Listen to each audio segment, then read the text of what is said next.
Students, welcome to Tech On classes. तो कल हमने पार्ट 1 में ऑटोट्रॉफिक न्यूट्रिशन स्टडी किया था। उसके बाद आज हम हेटरोट्रॉफिक मोड ऑफ न्यूट्रिशन को स्टडी करेंगे। Heterotrophic mode of nutrition, the mode of nutrition in which organism depend upon other organisms for food to survive. एक ऐसा न्यूट्रिशन का मोड जिसमें एक ऑर्गेनिज्म दूसरे ऑर्गेनिज्म पर अपने जीवन यापन के लिए जो उसको भोजन चाहिए, जो उसको न्यूट्रिएंट्स चाहिए, उसके लिए वो उस पर डिपेंड करता है, निर्भर रहता है। They cannot make their own food like green plants। उसको डिपेंड रहने की जरूरत क्यों होती है? क्योंकि वो ग्रीन प्लांट्स, जैसे कि हमने कल स्टडी किया था, ग्रीन प्लांट्स फोटोसिंथेसिस की हेल्प से अपना खाना खुद से बनाते हैं। पर जो हेटरोट्रॉफिक मोड ऑफ न्यूट्रिशन है, जो हेटरोट्रोफ्स होते हैं, ऐसे ऑर्गेनिज्म जो दूसरों पर डिपेंड करते हैं अपने खाने के लिए, वो अपना खाना ग्रीन प्लांट्स की तरह खुद से नहीं बना पाते। अब जो हेटरोट्रॉफिक मोड ऑफ न्यूट्रिशन है, ये फर्दर डिवाइडेड है 3 टाइप्स में। कौन कौन सी है 3 टाइप्स? सबसे फर्स्ट है saprophytic mode of nutrition, holozoic है, पैरासिटिक। तो इन सबको हम एक एक करके स्टडी करेंगे। सबसे पहले है हमारा saprophytic nutrition. Saprophytic nutrition, the mode of nutrition where organism feed upon dead and decaying organic matter. Mode of nutrition एक ऐसा न्यूट्रिशन का मोड जिसमें जो ऑर्गेनिजम्स है, जो जीव जंतु है, वो dead and decaying organic matter पर, गड़ी सड़ी चीजों पर डिपेंड करते हैं अपने खाने के लिए, उसके अंदर से अपना न्यूट्रिएंट्स कंज्यूम करते हैं। इनको डिकम्पोजर्स भी कहा जाता है। डिकम्पोजर्स यानी कि ऐसे ऑर्गेनिजम्स जो कि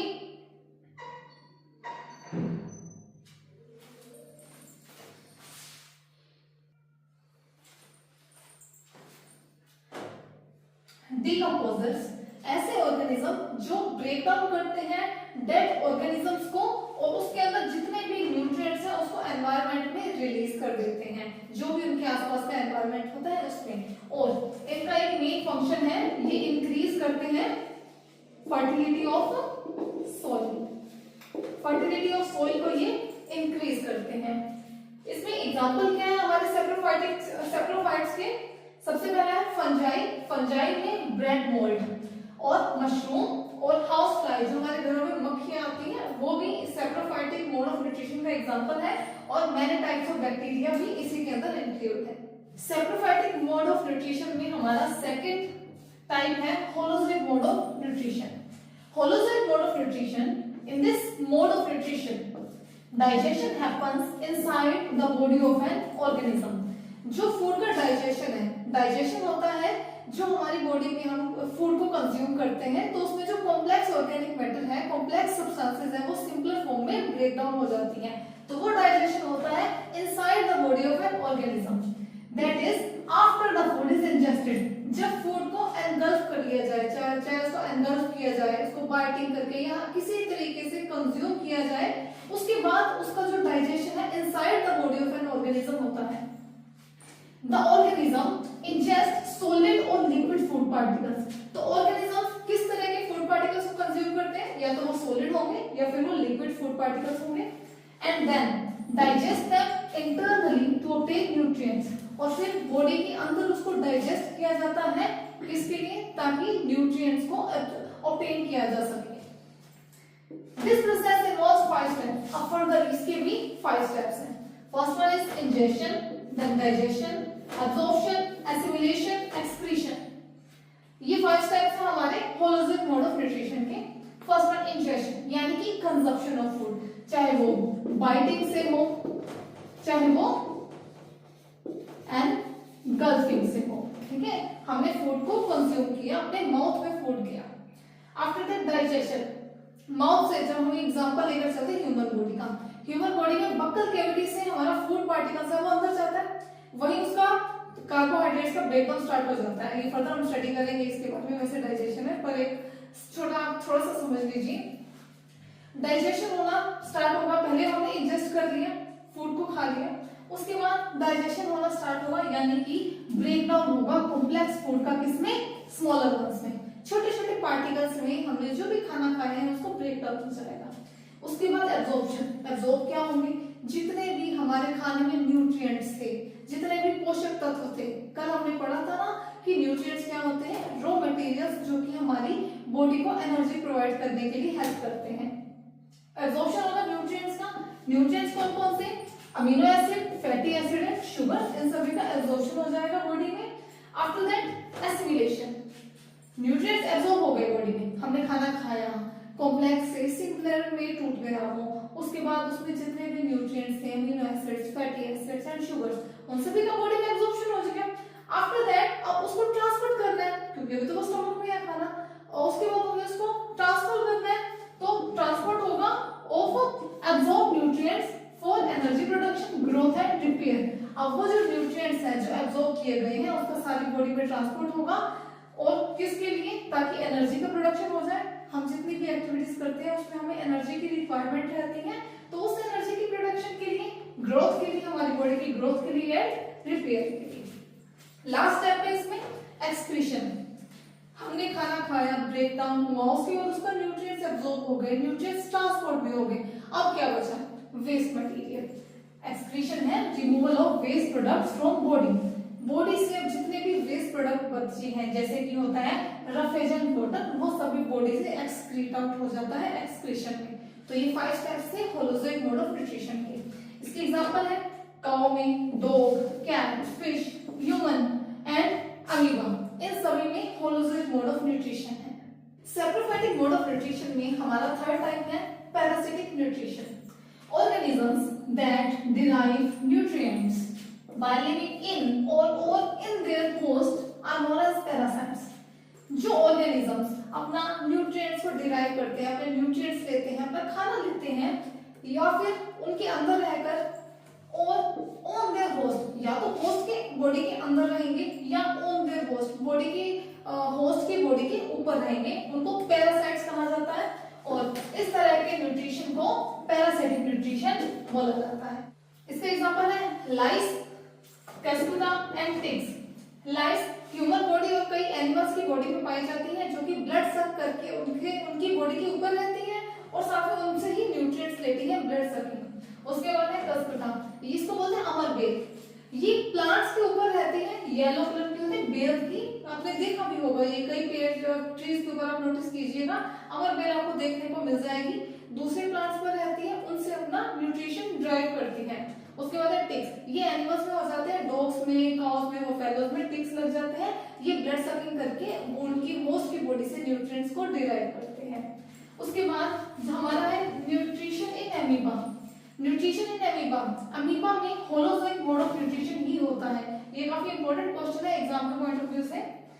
अमीबा इज यूनिसेल्युलर ऑर्गेनिजम्स, या फिर अमीबा इज यूनिसेल्युलर एनिमल, यानी कि एक कोशिकाएं जीव है, इसमें एक ही सेल प्रेजेंट है, वही सारा काम करती है, चाहे वो इंजेशन हो, डाइजेशन हो, एब्जॉर्प्शन हो, एसिमिलेशन हो या फिर एक्सक्रीशन, सारा खाने को बचाने का सारा काम अमीबा में एक ही सेल द्वारा किया जाता है। इसमें होलोजोइक मोड ऑफ न्यूट्रिशन होता है। ये अमीबा का डायग्राम है, अमीबा के सेंटर में न्यूक्लियस प्रेजेंट है, वैक्यूल प्रेजेंट है और साथ में इसके बाकी ऑर्गन्स हैं। इसका स्ट्रक्चर मैं डिटेल में नहीं बता रही हूं, अभी सिर्फ इसका न्यूट्रिशन को समझेंगे हम कि न्यूट्रिशन कैसे लेता है, ये अपने खाने को कैसे खाता है। जैसे उसने फूड पार्टिकल देखा, ये फूड पार्टिकल्स के आसपास जाएगा और उसको धीरे धीरे एनगल्फ करेगा, ऐसे करके ये जो वैक्यूल है, वैक्यूल के अंदर वो फूड पार्टिकल्स प्रेजेंट हो जाएगा एंड देन अमीबा ने फूड को इंजेस्ट कर लिया। तो नेक्स्ट टॉपिक है हमारा न्यूट्रिशन इन ह्यूमन बीइंग्स। इंसानों में न्यूट्रिशन किस प्रकार होता है, इसका पूरा क्या प्रोसेस है हम स्टडी करेंगे। The human digestive system composed of an alimentary canal and some accessory glands. Human digestive system में एलिमेंट्री कैनाल प्रेजेंट होता है और साथ में कुछ एक्सेसरी ग्लैंड्स भी प्रेजेंट होती हैं। वो कौन कौन सी हैं? जो एलिमेंट्री कैनाल है वो सेवरल पार्ट्स में डिवाइडेड है। फर्स्ट वन उसमें है oesophagus, stomach, small intestine, large intestine, rectum and anus. Oesophagus, stomach, large intestine, small intestine, rectum and anus, ये सभी किसमें आते हैं? एलिमेंट्री कैनाल में। उसके अलावा जो एक्सेसरी ग्लैंड्स है वो है सैलिवरी ग्लैंड्स, लीवर, पैनक्रियास, ये सभी एक्सेसरी ग्लैंड्स हैं जो एलिमेंट्री कैनाल्स के साइड में बाहर साइड रहते हैं, जैसे ये रहा liver, pancreas and salivary glands.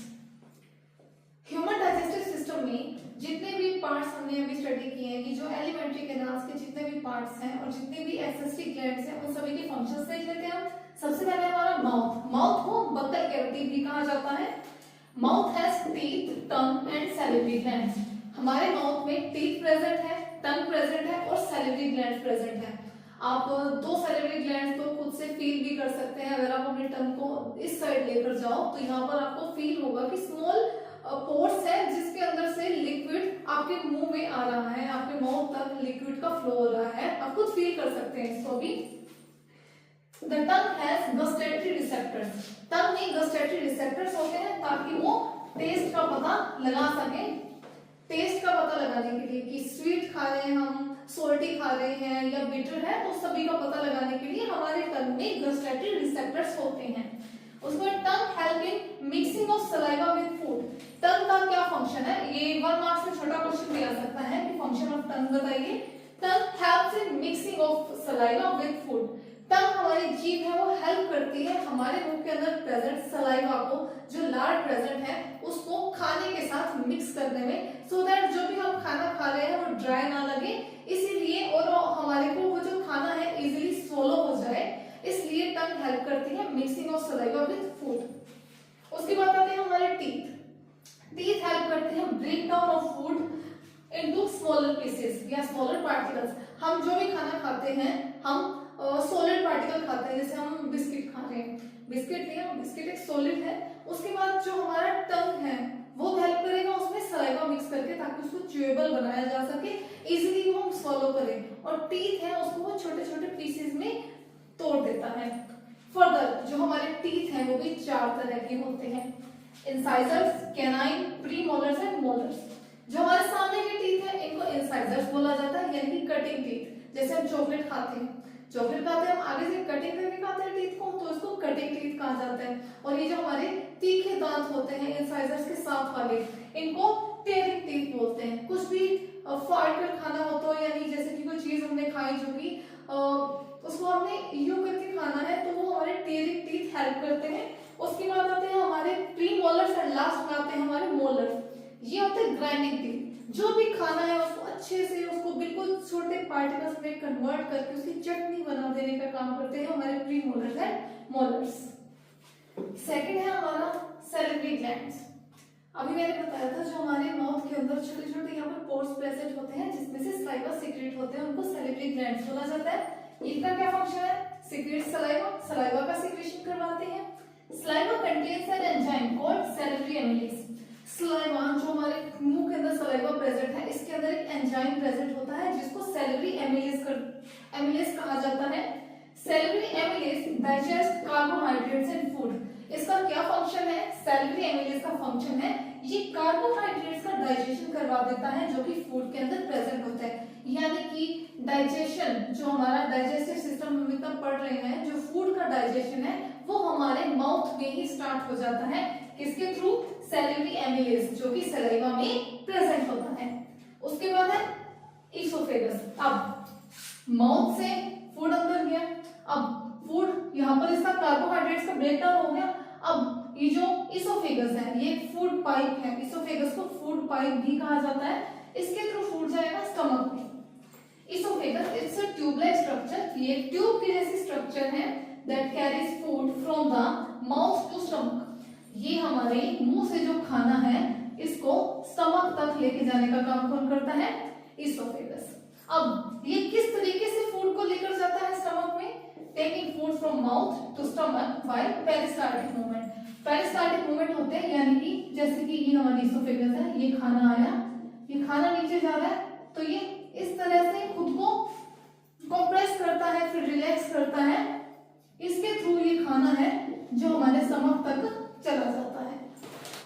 उसके बाद नेक्स्ट है हमारा स्टमक। ये एक बैग लाइक ऑर्गन है, जैसा कि आप देख रहे हैं ये एक बैग लाइक ऑर्गन है।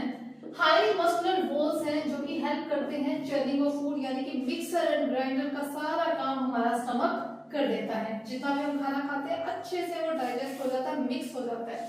उसके बाद इट कंटेन्स HCl। HCl एक एसिड है जिसको हाइड्रोक्लोरिक एसिड बोला जाता है। That kills the germs. ये हमारे खाने के अंदर जितने भी जर्म्स होते हैं, कभी कभी हम हाथ नहीं धोते हैं तो ऐसे खाना खा लेते हैं तो वो जितने भी जर्म्स होते हैं वो HCl उसको किल कर देता है। अब आप सोच रहे होंगे HCl आपने लैब्स वगैरह में देखा होगा अपनी कि टीचर्स उनको हाथ नहीं लगाने देते हैं क्योंकि वो हमारी स्किन को बर्न कर सकता है, इतना ज्यादा स्ट्रॉन्ग पावरफुल एसिड है, तो वो हमारे स्टमक के अंदर प्रेजेंट है। अब ये कैसे हो सकता है?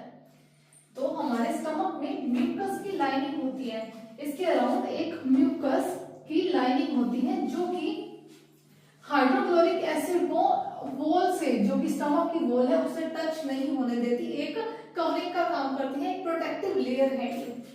ये सेव करती स्टमक को from getting damage from HCl, ताकि हमारा स्टमक है वो HCl से डैमेज ना हो जाए। इसके बाद ये कुछ एंजाइम्स भी सीक्रेट करता है जो कि हेल्प करता है ब्रेक डाउन ऑफ फूड में। कई तरह के एंजाइम पेप्सिन इसमें और गैस्ट्रिक जूसेस इसमें सीक्रेट किए जाते हैं जो कि हमारे खाने को ब्रेक डाउन करने में हेल्प करता है।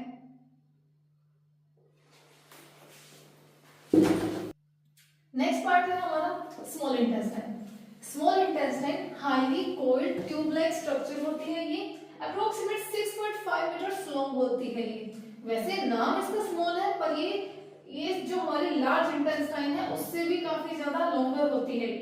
ये 3 पार्ट्स में डिवाइडेड है, ड्यूडेनम, जेजुनम और इलियम, जो हेल्प करते हैं digestion and absorption of food में। इलियम में विलाई प्रेजेंट होती है, जैसे कि हमारे मैंने दिखाया ये ट्यूब लाइक स्ट्रक्चर है, तो अब इसमें कितना ही खाना एब्जॉर्ब हो जाएगा, तो इसकी जो ट्यूब है इसके अंदर small finger like projections present होते हैं ताकि फूड अच्छे से डाइजेस्ट हो सके, फूड अच्छे से एब्जॉर्ब हो सके, यानी कि फूड में जितने भी न्यूट्रिएंट्स है वो अच्छे से एब्जॉर्ब हो सके और वो ब्लड स्ट्रीम में जा सके। उसके बाद नेक्स्ट ऑर्गन है हमारा लीवर। लीवर लार्जेस्ट ऑर्गन है ह्यूमन बॉडी का। ये मैन्युफैक्चर करता है बाइल, जो कि फर्दर गोल ब्लैडर में स्टोर किया जाता है, और जब भी बॉडी में रिक्वायरमेंट होती है, डाइजेस्टिव सिस्टम में जब भी रिक्वायरमेंट होती है बाइल की, तो जो गोल ब्लैडर है वो उसको रिलीज कर देता है। उसके बाद नेक्स्ट है पैनक्रियास। ये स्टमक के बिल्कुल नीचे सिचुएटेड है, ये सिक्रेट करता है पैनक्रियाटिक जूसेस को, जो कि absorption and digestion of food में ही हेल्प करते हैं। 8 नंबर पे है हमारा लार्ज इंटेस्टाइन। ये अप्रोक्सीमेट 1.5 मीटर लॉन्ग ट्यूब होती है जो कि स्मॉल इंटेस्टाइन से काफी ज्यादा शॉर्ट होती है लेंथ में। Undigested food goes into the large intestine. अब हमारा फूड का डाइजेशन था वो हमारे माउथ यानी कि बक्कल कैविटी से स्टार्ट हुआ, इसोफेगस से स्टमक में एब्जॉर्ब हुआ, जूसेस मिले उसको वहां पर। उसके बाद स्मॉल इंटेस्टाइन में विलाई में जितना भी ज्यादा न्यूट्रिएंट्स था वो सभी एब्जॉर्ब कर दिया गया। अब जो अनडाइजेस्टेड फूड बचे, जो कि रफेज और वाटर वगैरह बचे हैं, वो जाते हैं सीधा लार्ज इंटेस्टाइन में। Some water and salts are reabsorbed the walls of large intestine. अब जो उस खाने में जो रफेज है, जो वेस्ट प्रोडक्ट बचा है, उसमें जितना भी वाटर एंड सोल्ट है वो एब्जॉर्ब कर लिया जाता है लार्ज इंटेस्टाइन के द्वारा। उसके बाद जो बाकी बचा अनडाइजेस्टेड फूड है वो रेक्टम में जाता है, रेक्टम के बाद एनस के थ्रू बॉडी से बाहर आ जाता है। तो ये था हमारा human digestive system. I hope आपको ये अच्छे से समझ आ गया होगा। अगर आपको इसमें कोई प्रॉब्लम है या कोई आप क्वेश्चन पूछना चाहते हैं तो आप कमेंट कर सकते हैं। वीडियो अच्छी लगी तो वीडियो को लाइक करें, चैनल को सब्सक्राइब करें। Thank you for watching.